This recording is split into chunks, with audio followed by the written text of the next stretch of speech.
Hello, everyone. Welcome to this recording episode. We will be doing a series of monologues done by the class taught by Jordan Muriel. And so we have 18 monologues, and we have two speakers, Wallis Brown and David Ritch.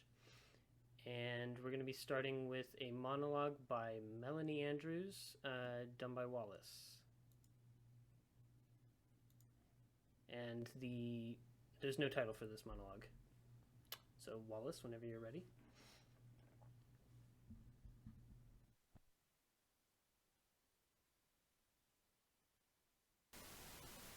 Hey, girlie.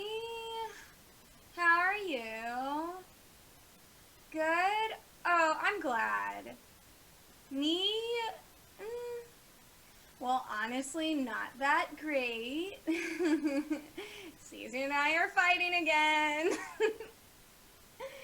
Well, I had the craziest dream about him. He was a giant statue in the backyard of his frat, and there was straight up blood spewing out of him. Crazy, right? And even worse, all of his frat brothers were washing their hands in it. Absolutely disgusting, if you ask me. And I've been taking this class, and right now we're studying onorology, the study of dreams. And girl, that dream does not mean good things. And I was telling Caesar that it means something really bad might happen, and he totally did not listen to me. I know he isn't into the dream stuff, but this one was about him, and it was scary. I'm so worried. It just made me really upset that he won't at least try to care about something that I really love. What did you say? Dump his ass. Girl, you know I can't do that. Our families already want us to get married. I swear, we already have a wedding planner. It's insane. I really am worried, though. His best friend told him he had a bad feeling about his president's ceremony that's coming up. Oh, yeah, I didn't tell you. He's gonna be president of the frat. I know! I'm so proud of him. But after this crazy dream and that random drunk girl we met on the square the other night, telling him to beware the Ides of March. I know, right? It's so creepy. I really think something's up. And I told him we should try to reschedule or something, but he won't listen to anyone. Gosh. It's so annoying. I know, right? Yeah, I told him to pull up his stupid big girl panties and be a man and listen to people, but he didn't take that very well. Yeah. He did. Slammed the door on his way out this morning. It was a really bad fight. And, I've been thinking if we do break up, I hope I get to keep the cat. He's just so cute. And I spend so much time at home with all these Zoom classes. I swear I've trained him to sit for treats. Anyway, thanks for listening to me, girl. I'll call you after the president's ceremony to let you know how everything went. Love you. Bye. All right, this next one is by Shannon Bosman.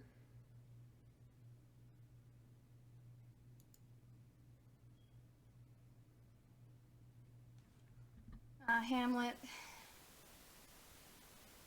How did we end up here? In my madness, I sought your love, and in the darkness, I sought your light, but the world we live in now lacks life. I devoted the best years of my young life to my love for you, and where did that get me? Alone, isolated, and devoid of faith. But what was I really expecting? We're in college, at the prime of our youth, and long-term commitment was honestly asking too much, especially from a boy. And I know that isolation caused by the pandemic has not had the best effect on our mental state, and I understand that. But I'm tired. I'm tired of your life taking priority over mine, and I'm tired of you not taking me or our relationship seriously. And throughout our short time on campus, I have grown as an individual, and now I know I deserve someone who can and will treat me with the respect I deserve. I deserve someone who'll take pride in our relationship and won't back down in the face of adversity, even if that adversity is his own mother. But most importantly, I need someone who at the very least won't stab my father to death and me in the heart. So long to my sleepless nights, wondering if you're ever gonna call, and days when my thoughts of you drowned out my lectures.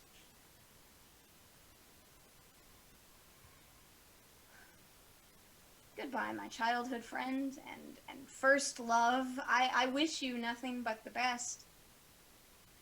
And I hope you find some way to process the loss of your father. And I want you to remember that I'll always be your friend. But for once, I need to prioritize my own mental health. And step by step, I have begun to process not only the death of my father and our new reality during this pandemic, and the tragic end to our epic love story. And as a wise employer once told me, change is inevitable and progress is optional. So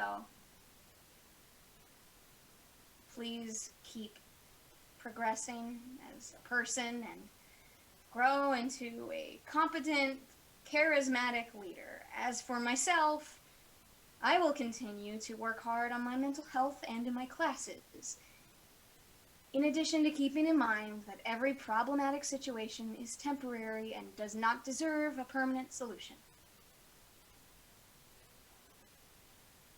And thank you for your love and understanding. And with these sentiments, I bid you farewell. Awesome. This next one is by Amorous Burdick.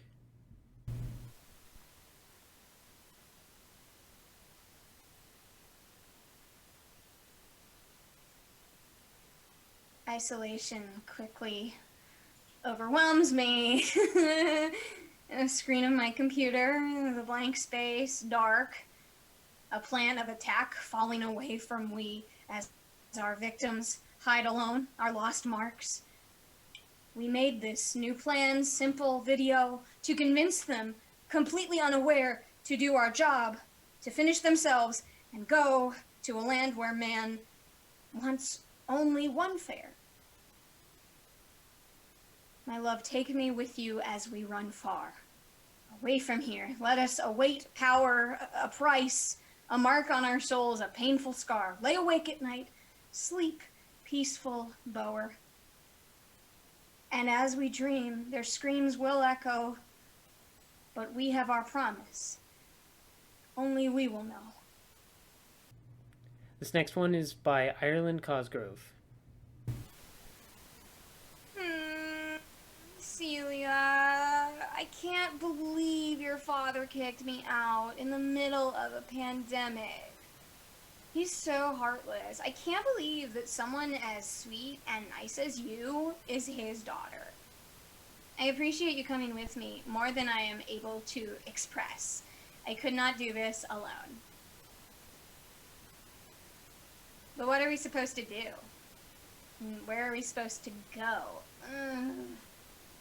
Everything's so unfair. And first he kicks out my father, then me, and without his Wi-Fi, I can't go to any of my online classes, and there's only so long we can stay at Starbucks for their free internet before they kick us out too, and I refuse to drop out and give up on my dream of becoming a relationship counselor. But I have an idea. We could follow my crush, Orlando, to his house and live in his backyard. That way we can use his Wi-Fi and I can be with him all the time. but he can't know we're living in his backyard. And if we are seen, we need to make sure we cannot be recognized. Otherwise, he will never fall in love with me. So I will dress up like a man and go by Ganymede, and you can dress up as well and go by Alenia. It's the perfect plan. I just hope his family doesn't go in their backyard often. The next monologue is by Letty Dyer.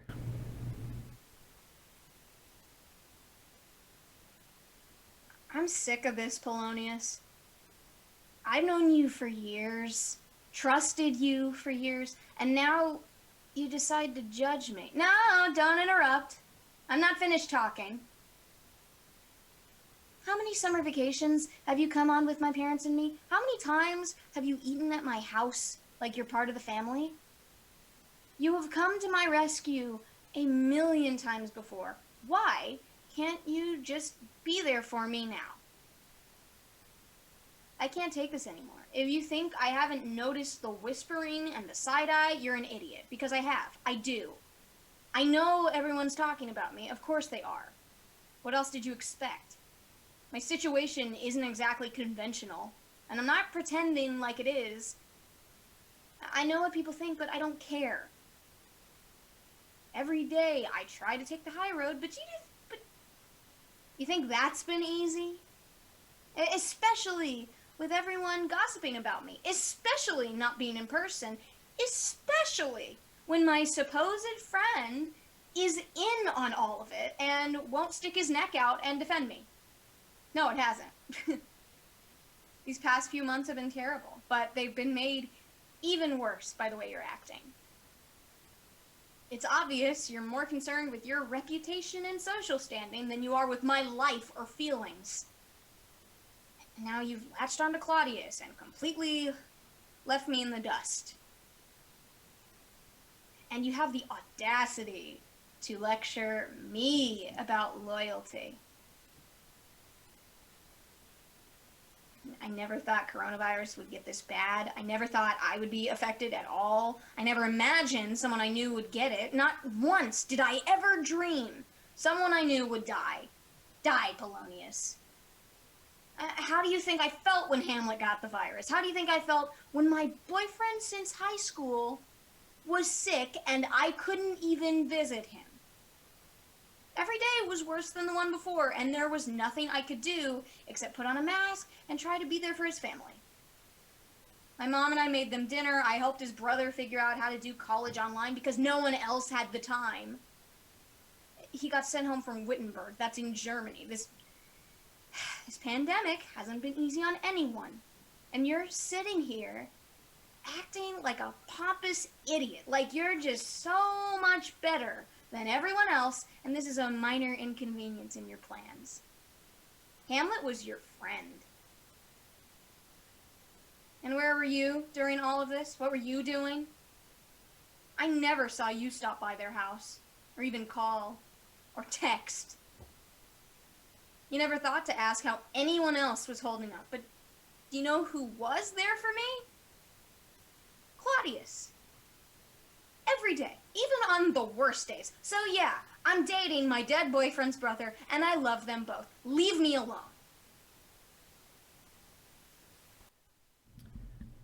The next one is by Kennedy Farrell.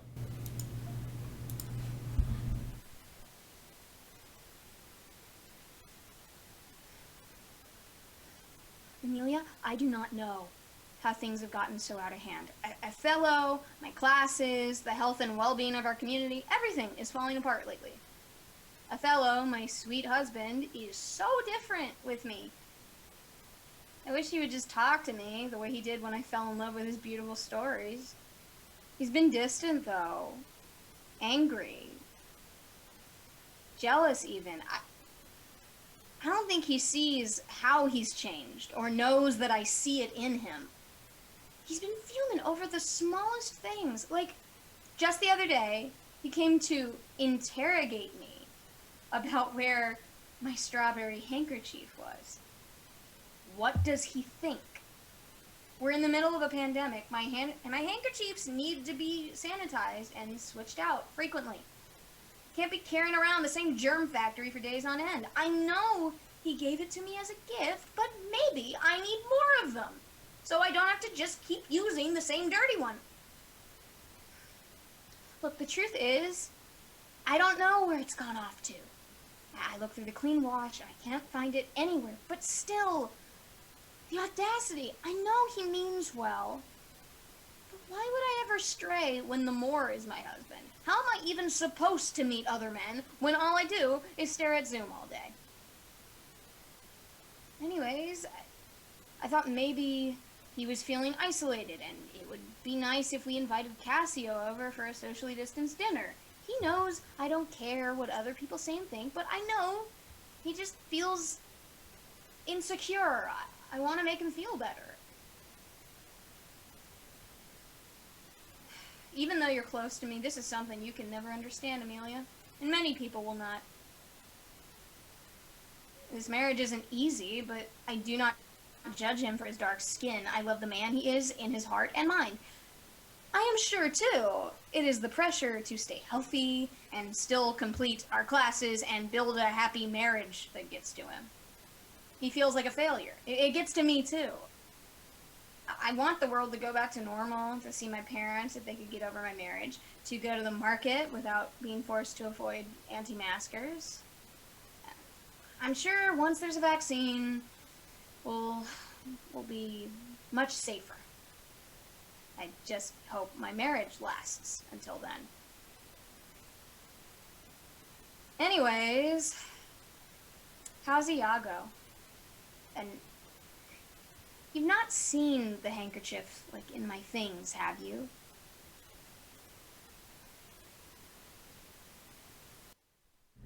The next monologue will be performed by David Ritch, and it will be by Emily Gibson. How can you say that you are in love with Juliet when literally just last week you were going on about Rosaline? At least Rosaline was a UT student, but Juliet?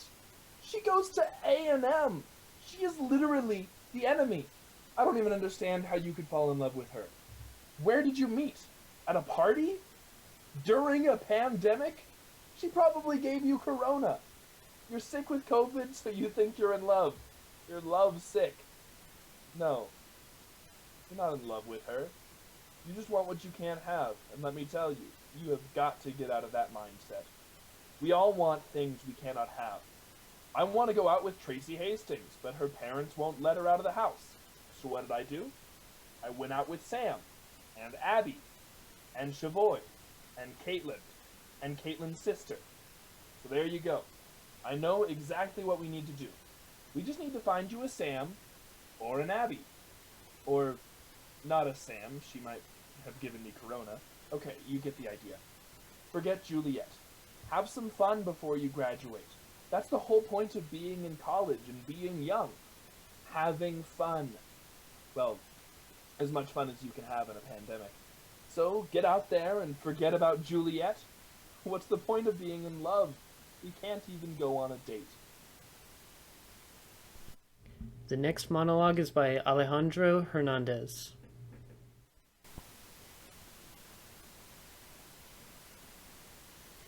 I'm getting old.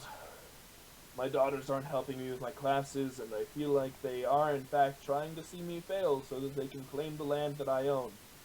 My youngest daughter has not said that she supports my going back to school either. She said that she couldn't express how much she supports me, and I took that as a bad thing, so I had to disown her. What do you think about Gloucester? Did I make the right choice? I ask you because I'm starting to second-guess my decision, and I know you've had family issues of your own, and maybe we don't have to be so alone in all of this. If I'm being honest, I think you should talk to her. I know it might be hard to swallow your pride, but it's going to be worth it in the end. Also, we're both older men, going back to school, and this pandemic hasn't made this any easier. We might die because we're so old, and it's only right that if we do die, you're okay with your daughter. Not the other two. They sound like horrible people. Right now, I can't, because she left for France with some stupid young king. But you're right. We can't go out and see people, and I've been having to take online classes since March, so I might try to call her on Zoom. It'll also help me get used to that crazy way of talking to people. Everybody knows that I'm a better student when I go in person. Basically, it hasn't been an easy year, and we're only getting older. I don't think I'll be able to keep going if Cordelia doesn't forgive me for what I've done to her. Anyways, I apologize for calling you up on Zoom and not being able to see you. I still don't know how to turn on the camera. You've always been a loyal companion, and I hope your classes continue to go well. Farewell, my good friend, and remember to wear a mask if you leave your house. The next monologue is by Taylor Hicks.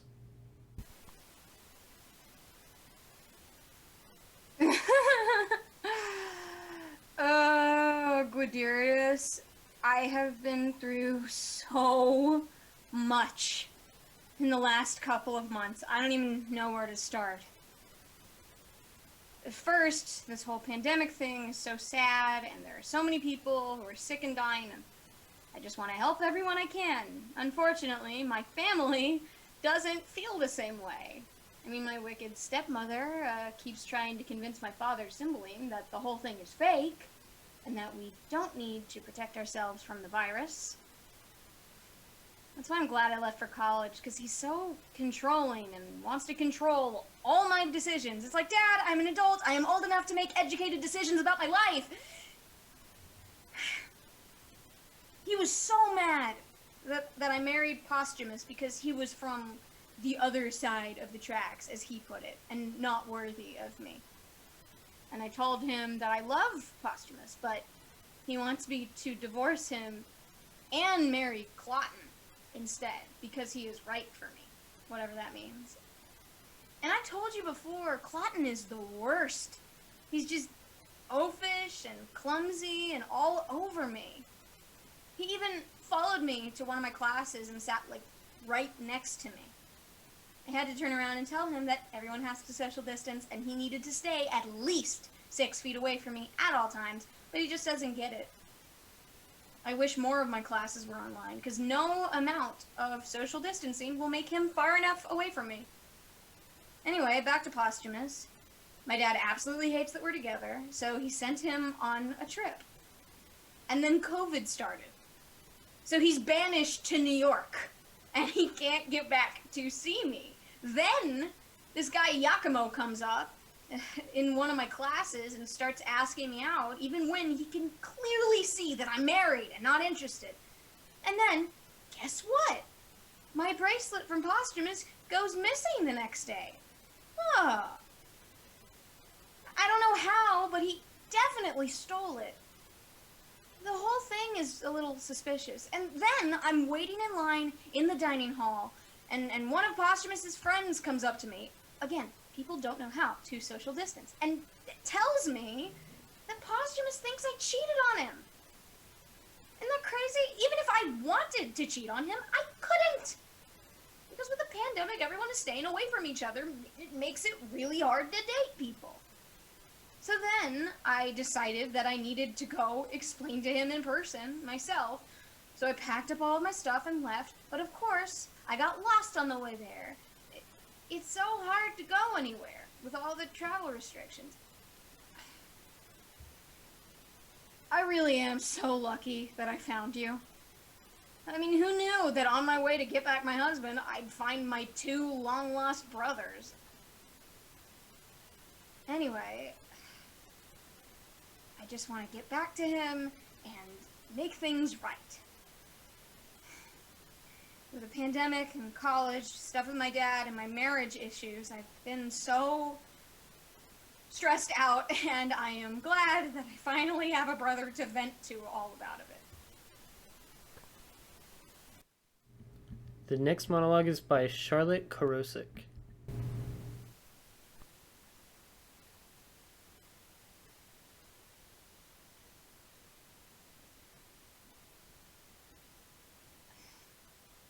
Benedict is one of the most annoying boys I know. He's always poking fun at me, and even though I outwit him every single time, he still comes back again for more insults. He truly believes he can win our little arguments, too. It is pitiful. The nerve of that boy. I constantly see him walking around campus making a fool of himself. I'm tired of people trying to persuade me that Benedict is right for me. I mean, he's irresponsible, childlike, and a ridiculous man. I could never love him. He's so different from me. We could never see each other for more than spiteful acquaintances. He's an embarrassment to himself and those around him. At least he is decent enough to keep wearing his mask while outside. Hopefully, Benedict does not attend the costume ball tonight. I cannot stand seeing him for another instance. It will ruin my night. I will need help keeping him away from me and out of my sight so I can have an enjoyable night for once. Maybe I won't even attend the costume ball. COVID-19 is still largely an issue, and it will be a crowded area. At least on the invite, it states masks are required, and I hope they're enforcing social distancing and it remains a small group. But if I choose to not attend the costume ball, in spite of Benedict, I have a valid excuse by blaming it on the virus. Well, anyways, I need to go, but I will tell you what I decide on doing. The next monologue is by Geneva Lay.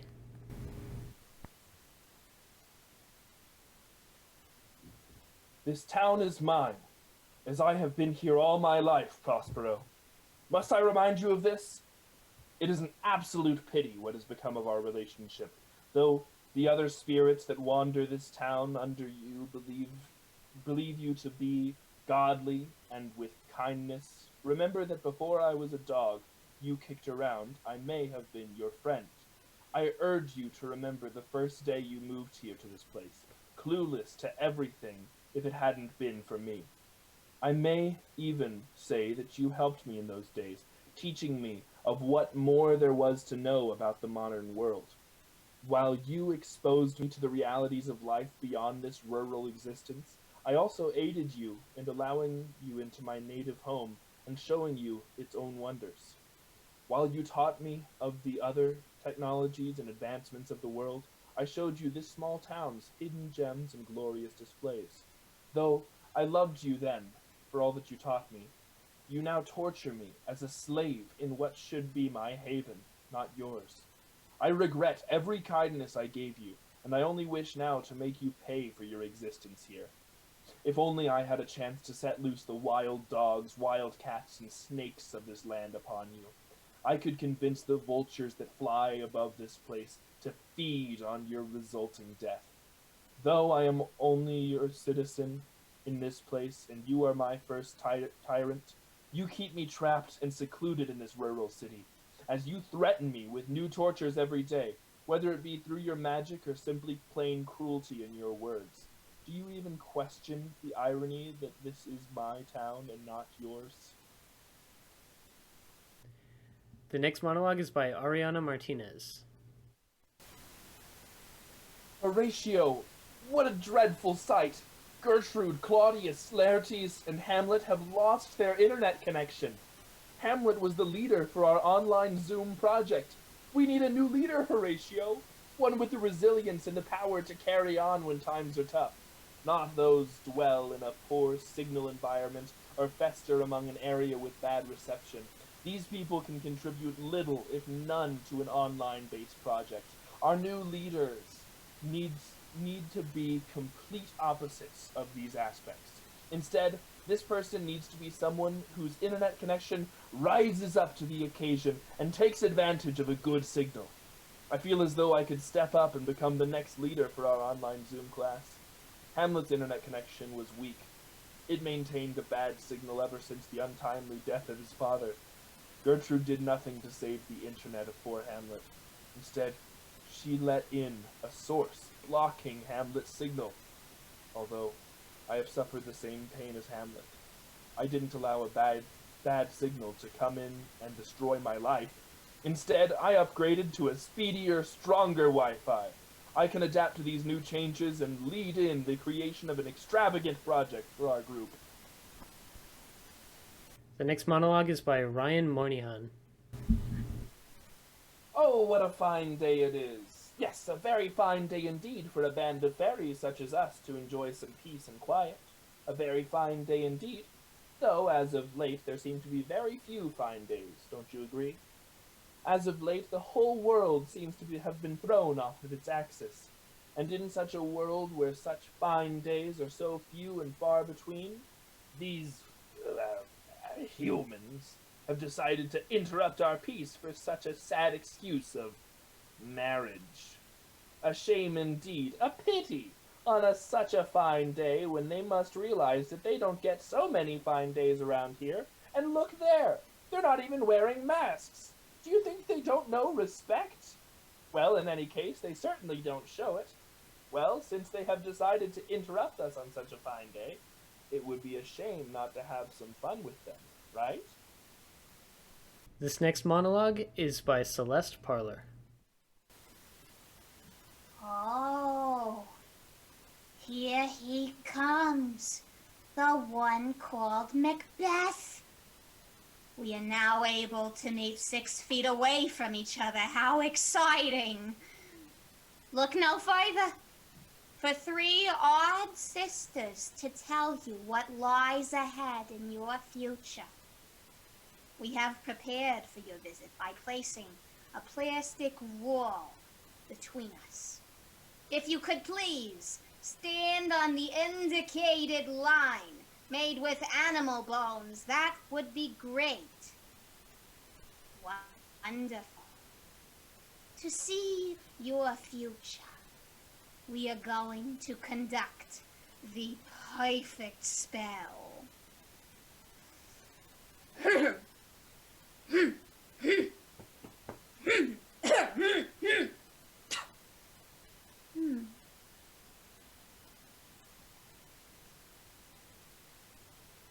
Spirits who foresee both night and day, perform thy evil and show thy ways. Round about the cauldron go, in the poison entrails throw. Toilet paper, Animal Crossing, homegrown vegetables in bloom, a TikTok dance, sourdough bread, and haircuts crude. Divorce papers, audio books, take out food, a hair from Joe Exotic's mullet, latex gloves, and meetings on Zoom, hand sanitizer, Amazon Prime accounts, drinking at noon, spirits who foresee both night and day, perform thy evil and show thy ways. Hecate should certainly approve of this wicked behavior. She is the source of our prayer and charm. Now, what do we see coming from this pandemic? Remember, the spirits we call upon are never wrong. We would never mean to confuse you with our fortunes. First, your girlfriend will stay sane during this pandemic while in quarantine. Do not worry about her health. Second, you will not be sick as long as you are not in a gathering or a large gathering that comes towards you. Third, no man who wears a cloth mask will transmit a deadly disease to you. Praise the spirits who foretell such an optimistic future ahead of you, MacBeth. Let us be joyous and merry.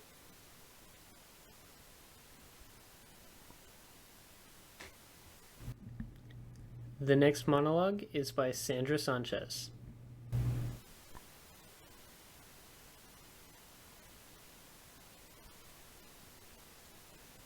Well, Antonio, it is a good thing I did not drown in the sea the other day.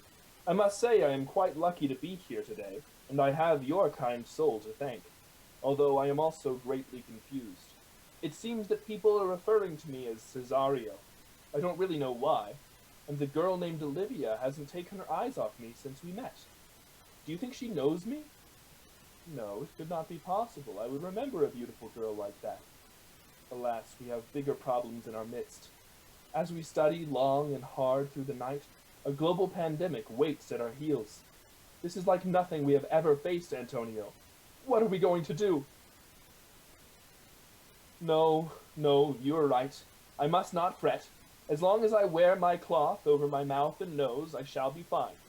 But what if my cloth is not strong enough? Or what if I encounter someone who lives and breathes through this deadly disease? Antonio, how do I know you're not a carrier? Didn't you go off to the study hall the other day? Oh goodness, I have never been this anxious. Oh, yes, Antonio, I know I am making many assumptions, but I cannot halt the pounding of the thoughts in my mind. Maybe I should try to think of something else. Perhaps Olivia. Yes, Olivia. Now, who is she again? I cannot comprehend why she seems to know me. Oh, Antonio, I wish I had some answers. It seems as though the rushing waters of the sea you rescued me from did some serious damage. Alas, I have no answers. Only worrisome thoughts dance in my head. I deeply hope I don't lose my life to this sickness floating around. I could not bear a sickness so strong. I have asthma, you know, and it is quite serious. Oh, goodness, how I tend to babble. I have barely let you say 2 words, Antonio. Please, my friend, speak. This next monologue is by Nicole Soria.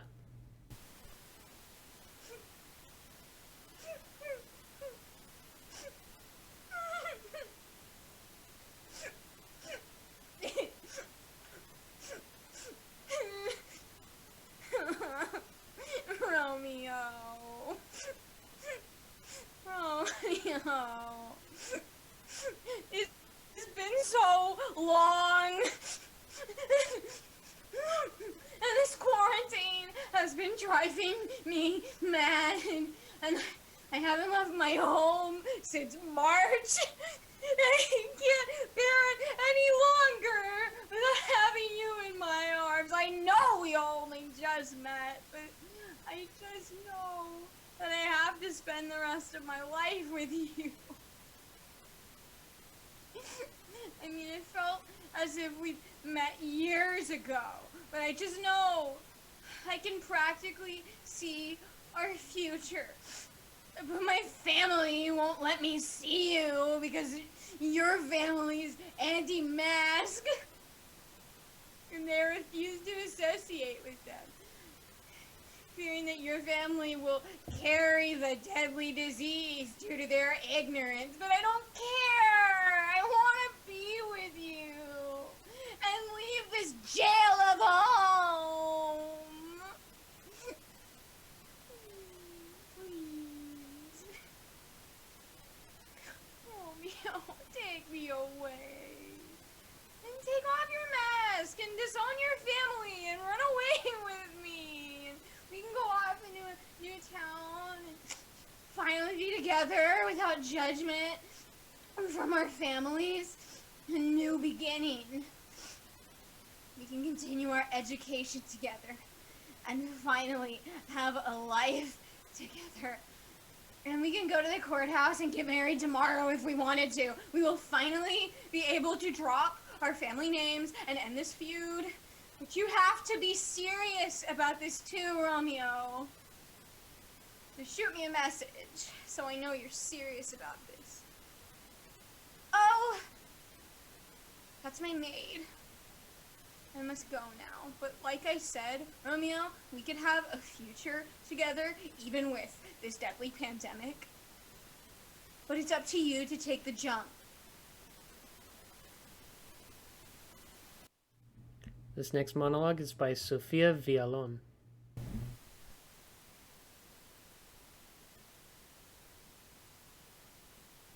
Juliet, Capulet.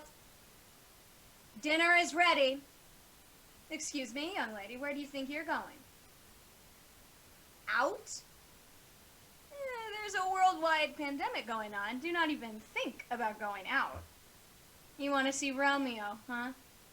Well, I bet that boy has corona. You are not risking your life to see him. You are not risking my life or your parents' life. I bet he's been going out like nobody's business. Do not give me that look. I am doing what is best for you, sweetheart. You are like a daughter to me, and I'm not going to let a Montague get you sick. I hear what this town says about him. He's a wild one.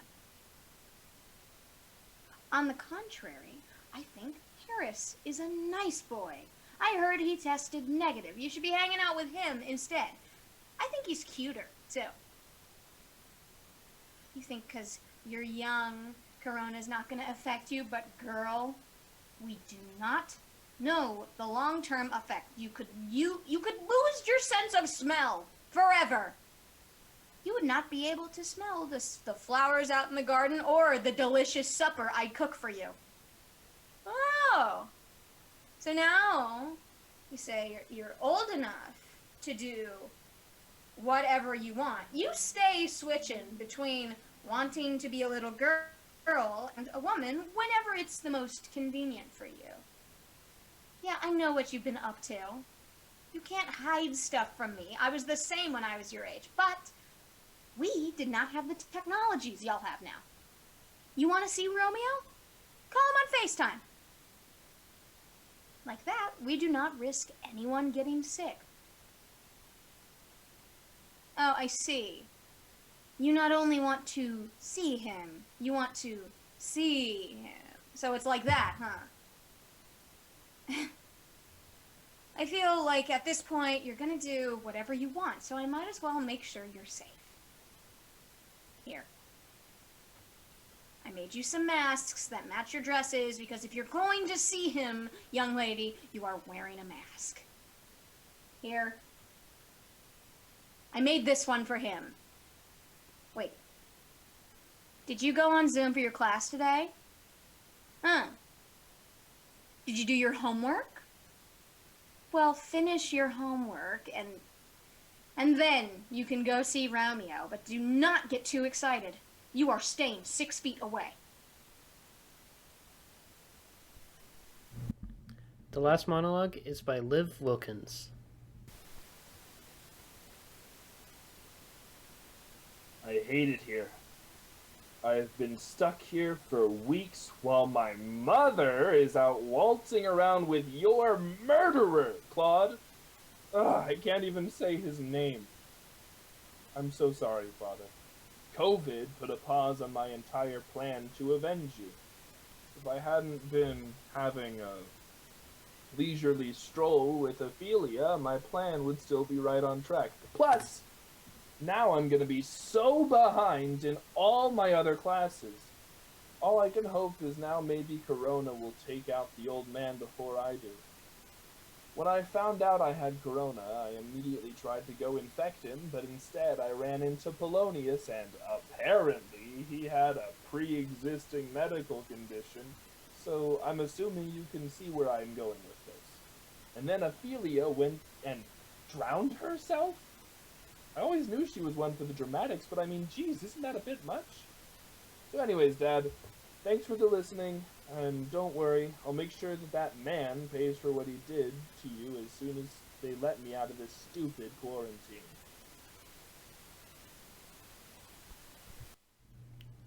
Alright, thank you to everyone for watching. Thank you to David Ritch and Wallis Brown for performing for us.